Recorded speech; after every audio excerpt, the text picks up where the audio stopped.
A big debate in the NFL is if running backs should be getting paid the big money some of them are getting or have received in the past. I brought Rob, a frequent guest on the channel, back to talk about this. Rob, do you believe that running backs should be paid? I don't think they should be paid at the money that they're getting, but like I do agree. I think that they should get paid. They shouldn't get paid like nothing, because you can make the argument that they get paid. You can make the argument that they should get paid nothing because of the position, because like getting hurt and like running backs don't last very long. But like I mean, they are getting beat up and they work their ass off, and I think they deserve to get paid something. When you say they, you said that they're getting paid. Who's like the they? top, like the top, yeah. like the ones that are like Zeke, he's a beast, and like Todd Gurley. Todd Gurley, that didn't really work out because he's Freeman. like injured now. Devontae Freeman. When Devontae Freeman got paid 5 years, $41.25 million, 22 guaranteed. He was the highest paid running back at the time of signing it. Obviously, that deal was beat by Todd Gurley and Christian McCaffrey this year. Le'Veon. No, David Johnson. David Johnson makes the most. Per year? 9.7 mil cap. Well, it says 9.7 mil cap. Oh, cap hit? Yeah. Oh, yeah. He probably has the biggest cap hit. That makes sense. But Todd Gurley averaged Todd Gurley would have been the number one. But since he got released, and I was on a 1-year deal. Not 5 year. I meant $5 million deal. He's not up there at all.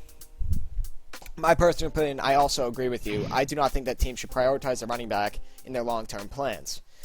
Look at the Patriots, for example. Yeah. Like, they have a revolving door at running back, and it always seems to work. Yeah, exactly. Like, teams like that. I think there's just too much risk signing running backs to big deals due to the injury risk and lack of longevity due to injuries and carrying such a high workload, having over 200 carries, like 300 carries per year for some running backs, plus some receptions. But yeah, running backs' primes on average are only about 4 to 6 years. If you're a good back, you know? Like, if you're good, it's usually around 4 to 6 years, maybe a little longer. There's only one exception. Frank Gore. Only one. Frank Gore. But he hasn't really been in his prime for a couple of years. Yeah. He just doesn't die. Yeah. He can't die. Never really gets injured. I'm pretty sure he did a little bit early in his career, but, you know, I was too young to watch Frank Gore early in his career, and so weren't you. But because of that, does a team really want to pay a running back $9+ million per year for just, like, 4 years to be really effective, potentially getting injured within those 4 years? Potentially sucking within those 4 years, you know what I mean? Or would they rather pay a quarterback or wide receiver who'd be effective for them for over a decade? Because, you know, you have people like Jerry Rice, Larry Fitzgerald, they're still effective. Jerry Rice obviously retired, and like Randy Moss. Like, they were still effective after like not 8, 9, 10 years in the league, you know? Like, Larry Fitz posted 1,000 yards, like, what, a year or two ago? Posted 100 receptions one of those years. So. Like, he's the quarterback. Obviously, you have, like, Tom Brady in his 22nd year in the league? 21st? Yeah. 21st, yeah. And then, like, Aaron Rodgers, like, 17th or something. People like that, like, they can play a lot longer. So you prioritize paying the positions who could play for you longer at a higher level than paying a running back for just 4 years, not really being able to extend them after that, wasting the potential to sign other people who could be effective for you longer in the long run, more in the long run. You know what I mean? Like, I feel like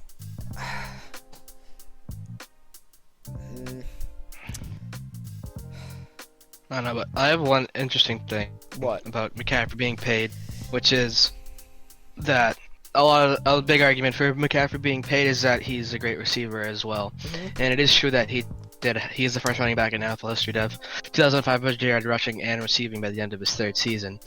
But to some, those stats are misleading, but I'll get to why they kind of aren't.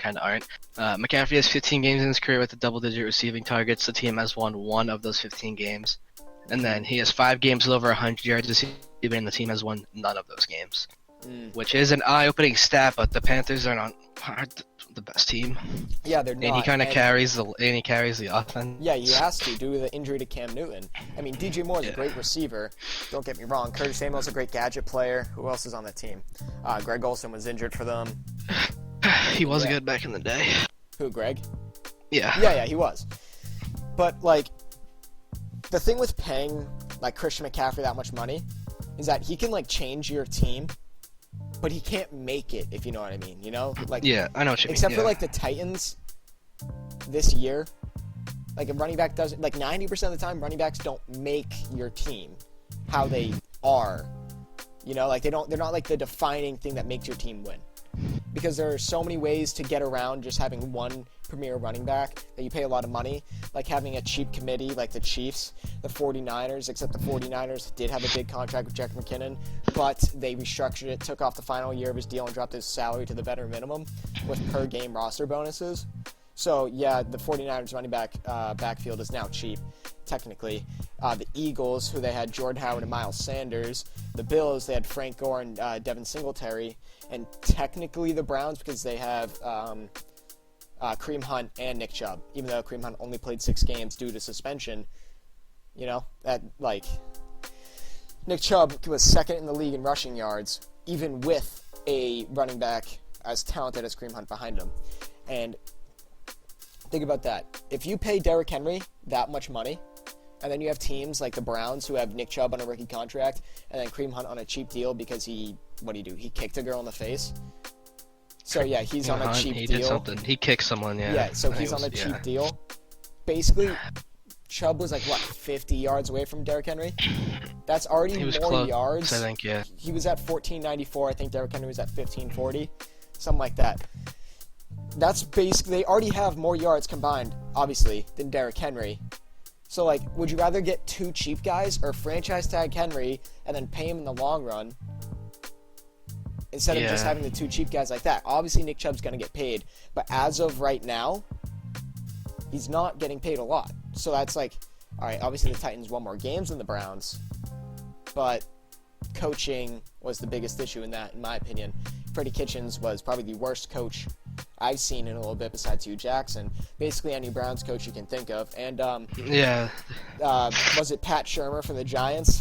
I don't think he was a good coach either.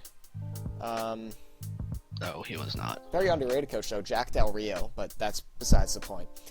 Yeah. But in my opinion, the only running backs that should get these big extensions are the ones like McCaffrey, Zeke, Saquon, and Le'Veon. Even though Le'Veon had a poor year with the Jets last year, clearly it's obvious it was not his fault. Yeah, Jets' horrible offensive line, bad coach in Adam Gase, and just in general, bad play from the offense. There's nothing he could have done. He can't, when there's no holes for him to be patient for, what's he going to do? Because that's his style of play. You know, like, he's patient. Yeah. He waits for the holes to develop. He can't just do everything on his own, although he's a talented back and possibly could. We saw last year that it really wasn't in his best interest and skill set to have to do everything on his own instead of waiting for the holes to develop from a good offensive line. That's also another point that we can get to, which is an offensive line can make a running back. Yes. Completely. Like, Sony Michel. Yeah. No, a fullback, actually. James Devlin fullback made too, Sony yeah, Michel. True. And then James Devlin got hurt, and Sony Michel was garbage. Drafted on my fantasy team for no goddamn reason. But that's besides the point. So yeah, an offensive line / fullback who can block can make a running back. Technically, you could make that case for Zeke because we've never seen him without a good offensive line. But it's pretty obvious that Zeke is so talented. He's good enough. Yeah, that Zeke is talented. But like, people with an offensive line like Zeke's. Technically, you can make that argument for Le'Veon Bell because the Steelers' offensive line has always been top 5. You know, and when he gets on a bad team, what is he averaging? 3.5 yards per carry, 900, 800 yards or something like that, maybe 700. Something like, you know, like Le'Veon's a good example of this, but we can also blame this on bad coaching as well. And to go off your point earlier about running backs may or may not help winning, like Christian McCaffrey, prior to this we were talking about how Zeke does not help the Cowboys win, but in reality, like, that's not really what we were talking about. We kind of came to the conclusion that coaching can also, obviously, make the Cowboys lose just because if Jason Garrett is not doing what he needs to do for the team coaching-wise, then Zeke can't be utilized 100% correctly, and then Dak can't do his thing, and then Amari might not get in a groove. You know, like people won't get in their grooves if you have Jason Garrett as a coach specifically. Maybe Mike McCarthy can change that. But... Oh, I love Amari Cooper as a player. He's fun to watch, and yeah.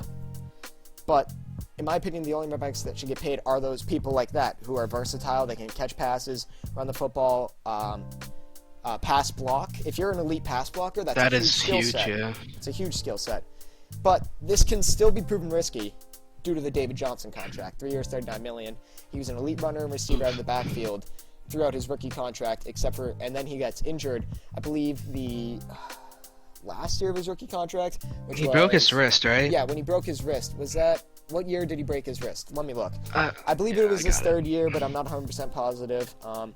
But the year he broke his wrist, he was injured. Then he played the year after that completely, right? I don't know. I feel like he hasn't played in a while. All right, I'm looking right now. So he broke his wrist in his third year, played 16 games the next year, but didn't do amazing. He had 940 yards on 3.6 per carry. And then the next year he played 13, but it's a misleading 13, as in this year. And this year was the first year of his new contract extension, the 3-year 39. So he played 13 games with 345 yards, 3.7 yards per carry, 2 touchdowns. But that's misleading, the amount of games, because he didn't end up playing anymore because he was so injury prone and so just not good for the Cardinals due to the injuries he had in the past and the workload he received in the past. You know, like his second year he had 293 carries. Third year he had 258. His second year fourth year he had 258. Second year he also had 80 catches, and his fourth year he had 50 catches, you know? Like, with that amount of workload, David Johnson was gonna fall off at some point. And he broke his wrist in the first game of 2017. You know, like, that's the risky part about paying an elite runner and receiver. Because, they should get paid. Like, they deserve to be paid due to the amount of contact they take throughout their career. So they want to make as much money as they can because they know they will most likely not have a long career, you know? Yeah. And everything you hear about, like, it is true that this league is a passing league now, but the 2018 Patriots did prove that their defense didn't really step up until the playoffs, but they stepped up really hard in the playoffs. Yeah. Or also, what year, I'm gonna keep going, but what was gonna beat the Rams? Is that 2019? Yeah, it's last year. Well, I think it was like the 2018 season, but it was February 2019. Yeah, right? yeah. Mm-hmm. Yeah. So exactly. That season, they proved that. I mean, while this is a passing league, obviously, which is I believe, and which is a common belief between NFL fans and analysts, but. I mean, the 2018 Patriots proved that you can still win. Well, you can still win with a defense and a running back. Because at the end of the season, Brady was not dotting people up. It was just we were pounding the ball like against the Chargers.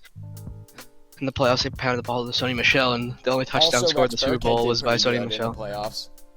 Yeah, he did. He scored the game-winning touchdown against the Chiefs. Yeah, and also you could say that with Derrick Henry. You know, the Titans have a good defense. Yeah, he beat the Patriots had the best passing defense. Single-handedly beat the Patriots, Ravens, and that's it. That's the only teams he beat. But single-handedly, he beat them on the offensive end. Obviously, they have a good defense, but how many passes did Ryan Tannehill? I think he had less than 20 combined. Like pass 20 attempts in those 2 games. 2 games, yeah. And then when he had to step up against the Chiefs, he couldn't do it. And then they pay him 4 years, $118 million. This is the only team I can see paying the running back over the quarterback because literally the AFC Championship was a clear example of why Ryan Tannehill should not be paid $30 million per year, and why he wasn't on a team or why he was a backup. Yeah, well, I mean, he's been good for the Dolphins. He was. Yeah. Yeah, and the Dolphins are. The Dolphins, but like their playoff year, the year they made the playoffs and lost against Steelers, he looked great. Oh, yeah. But then he got injured. Matt Moore had to come in. I forgot about that. I feel like they would have lost against Steelers no matter what, but it definitely would have been a closer game had Ryan Tannehill been in the game. But he did fall off a little bit, and then he came back this year. But was that really coming back, or was that Mike Vrabel's coaching? Yeah. Wait, did we talk another topic we didn't talk about? Did we talk about Lamar Miller? No, we did not talk about Lamar Miller. He's being paid his cap hit, or it says 7.2 million. Texans got good value out of Miller's 4-year, $26 million contract he signed in 2016. Oh wait, was that the last year? Or did they cut him? It says from 2016 to 2018, he averaged 978 rushing yards and 31 catches, but he missed all of last season with an ACL, and he's not even on a team. Yeah, he's still not even on a team. Devontae Freeman's still a free agent. Yeah, and I like his game. I like his game. Yeah. It's just he's always injured. DeMarco Murray literally retired because no team really wanted him anymore. He was still was he still in the Titans when he retired? DeMarco Murray wasn't he on the Cowboys? It was like Cowboys, Eagles, Titans. Forever. No, he was on the Cowboys forever, right? For 4 years. Most of his career. His first 4, and then went Eagles for 2, Titans for 2, maybe Eagles for 1. I'll look it up because I want to know. He's only 32. Yeah, he's still. Well, I mean, for a running back, that's old. No, that's old, but like that's not that old. So he was with the Eagles for 1, then Titans for 2. Yeah, he did good for the Titans his first year. He had 1,300 yards and 9 touchdowns. I remember that. Yeah. And then his last year with the Cowboys, he had 1,800 yards and 13 touchdowns. And then his last year with Titans. And then also last on this list, or the end of this list consists of Jerick McKinnon, Giovanni Bernard, and Dion Lewis. Yeah. To round off the top paid running backs, which is like those running backs, like Dion Lewis, like Jerick McKinnon was a backup, and he got paid $7.5 million per year. Well, that was when the Niners were bad and had a lot of money. Yeah, I mean, I guess, but he still hasn't played a game for them in 2 years. He's the prime example. I know. He's literally the example. Their backfield is stacked. Yeah, I know. They found a gem. They found a gem in Mostert, but yeah, their backfield Jeff Wilson was Jr. is good Coleman. Too. Jeff Wilson Jr. could probably start on a couple teams. Maybe not start, but he'd be like the second string rotational running back. You know, like he's not bad. But yeah, like Jerick McKinnon literally is one of the most prime examples for this video. You know. Yeah, literally like why? Signed a 4-year, $30 million. Doesn't play the first 2 years. Gets his contract to be structured. Makes the veteran minimum. His 3rd year, which is this upcoming year. And then, so he's a free agent after next season. We'll see if he even gets signed. He hasn't played in 2 years. Has he even played in preseason? I have no idea. I don't watch preseason. It just says he hasn't played a game. He has not played a single game in 2 years. It's stupid. But so running backs they deserve to get paid due to the contact they do take. And they have probably one of the biggest chances to get CTE besides linebackers, in my opinion. No, but they can't walk once running backs are done. They can't move. Yeah, so they need to capitalize, meaning they should get paid. But the risk for running backs is way too high for them to demand the big money, which is what they want to capitalize. But teams don't want to do it because of that same risk. And then the reasoning. Yeah. This reasoning is basically what caused the Le'Veon Bell standoff. You know? He wanted to be paid like a top-end wide receiver. You know, how much do you want to get paid? Wasn't it? You can. I mean, that's a different topic for another video, but I don't even think wide receiver should be paid. I think they should. Because look at the Patriots. Belichick does not prioritize outside threats, and Brady makes these. Except for last year. Picks, an undrafted free agent. Well, he's on the decline. Yeah, well, he's also 40, but and he checked out. We can save that for another video. I like that. Yeah, he checked out last year. Yeah, but said he checked out. Did you read that thing that he checked out after? Once we started giving the ball to Sony Michel in 2018, and we ended up winning. Yeah, I did read that. But so Le'Veon Bell wanted to be paid like a wide receiver. You know, what was it? What did he want from the Steelers? Wasn't it 17? Something stupid. 17 I don't know. Something around that. I don't know, 15 to 17. But the Steelers knew he was not worth it to them in the long run for that sort of money, so they didn't pay him. They did offer him a big contract. And also the Triple Bs never won anything. Yeah. They did pay him a big contract, but he denied it being petty, which is just stupid of him, and took a worse offer from the Jets. He took a worse offer from the Jets. He probably was just so mad with the Steelers and how they quote treated him, so that he just went to the Jets, and look where that's got him now. He was on a 7-9 team, not like the Steelers were any better. They were 8-8, but they had injuries. Jets, what injury did they have? Didn't Sam Darnold get injured this year though? Did he? Or was that the year before? Was that last year? Oh, I think he played every game basically this year. Well, the year that Sam Darnold got hurt and Luke Falk was there, right? Oh, that the year no, that before? was this year. That That was was this year. Yeah. Because the Patriots played them when the first game we played them, it was Sam Darnold. That's when he said he was seeing ghosts. City got beat really hard. And then the second time we played them, I think it was Luke Falk. Oh my god. When the Jets came to Gillette. Yeah, Luke Falk was the QB. Jesus, that is horrible. He played 13 games his first season. Yeah, I just realized Sam Darnold was a rookie last year, so it definitely was this season. Because Luke Falk was a rookie. But yeah. So, I mean, yeah, the Jets went 7-9, even with the injured quarterback. Not like they would have been better. Have a much better record. Oh no, Sam Darnold had mono. Oh, Remember? He had mono last year. And that was like a whole thing. That was a meme. Yeah, no, I do remember that. That's why he was. That's why Luke Falk was playing. Oh my god, dude, I forgot. And so didn't he get injured and they played someone else too? Did someone else play? Didn't they have? Who's their other QB? I don't remember, but yeah, I'm pretty sure. No, I don't even think he got injured. I think he just. No, I think Luke Falk was the third string. I think he got. Oh, David Fales or. Oh yeah. Did he play? Yeah, the game last year. Might have. Let me look it up. I'm clicking on his wiki right now. I just want to see if he played a game last year. He did, yeah. No, he didn't. Nope, he hasn't played since 2017. It says. That's awful. But yeah. Basically. And they drafted James Morgan this year. Yeah. The Jets are a mess. That's another video.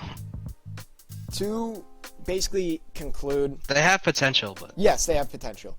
To conclude, running backs deserve to be paid, but teams are not willing to do so due to the risk of injury and longevity issues in the long run due to the workload they take, whether that's receiving and running or just running.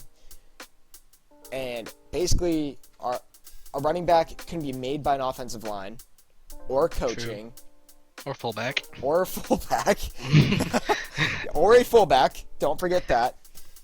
And yeah, thank you guys for watching. This is Fanatic Sports with Rob. Have a good one. Thank you for having me. Of course.